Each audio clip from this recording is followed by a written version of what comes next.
Nawasalimia katika jina la Yesu Kristo. Tunasema sawa, kazi ni kazi.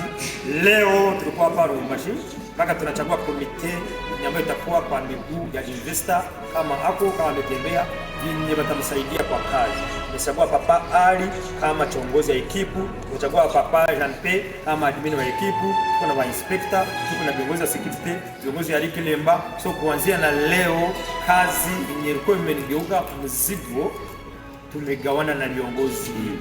Namna Roho Mtakatifu ananiongoza natumikisha usiku na mchana, na nyinyi ndio namna atawatumikisha.